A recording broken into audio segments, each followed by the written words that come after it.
This is how you can turn your Spekboom cutting into a small compact bonsai that looks something like this, or maybe something like this, or perhaps something like this.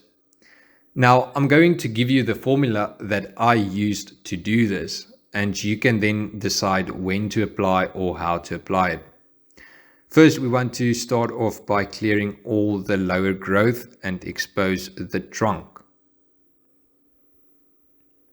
Then we need to decide where to cut it. I usually cut it above those two leaf nodes because the new branches will sprout out of those two leaf nodes. I have a tree over here with me that I quickly want to show that in action for you.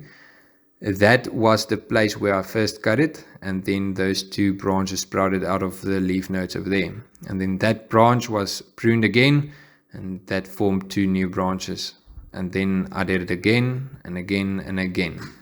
I did some branch selection along the way, removing some unwanted branches and keeping the others. And then we are where we are today. Now I have another tree here with me that I kind of forgot about.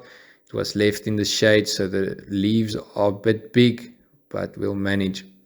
This branch here at the back, I put some wires around just to bend it a bit down to create some movement. Over here we've got two branches that's crossing each other, and that's usually not good because it's not visually appealing.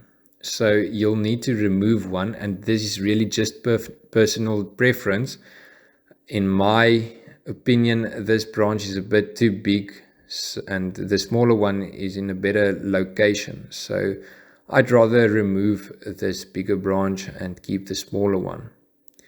The smaller one, I just like to prune the tip off, and that would encourage a bit of back budding.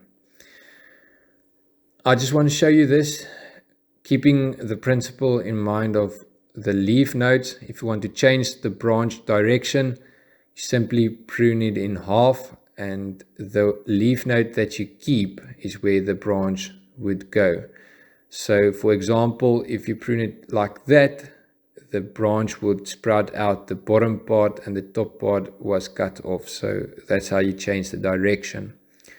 I'm just doing some maintenance pruning here, removing all the top growth at the end. And then I want to show you quickly something with this tree.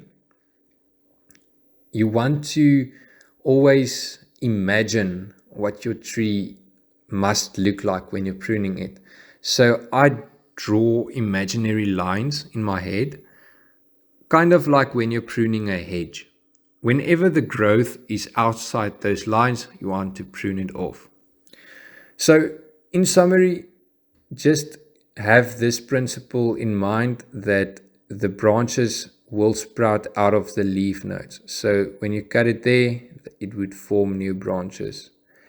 And just using this formula, you can turn a cutting into a small, awesome looking compact bonsai, all the way from just this cutting.